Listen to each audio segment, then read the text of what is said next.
The Sahara is a desert on the African continent. With an area of 9,200,000 square kilometers, 3,600,000 square miles.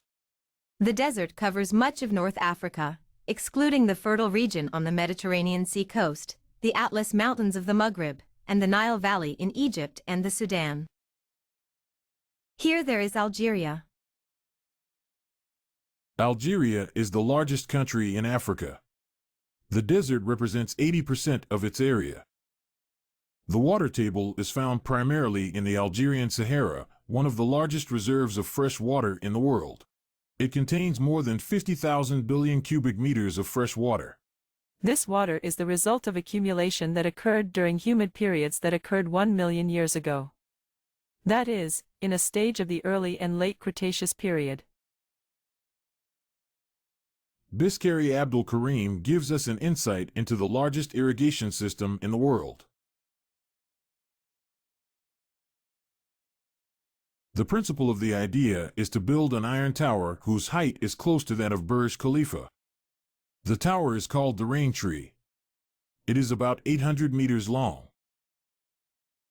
When water is extracted from the ground, water is diverted into tanks. This water is pumped by a pump to the highest point in the tower. From that point, the water is distributed in 4 directions. Here we must focus to understand the idea. At the top of the tower is a turbine that rotates very quickly. The tubes are ejected slowly while keeping the turbine rotating. As the speed of rotation increases, the tubes are freed from gravity. A steel ball is placed at the end of the tube to move the center of gravity to that point with rotation. The pipe is reinforced from the inside with high-strength wire, with a pipe containing holes to drain water to the outside. No study has been conducted on the possibility of irrigating lands in this way.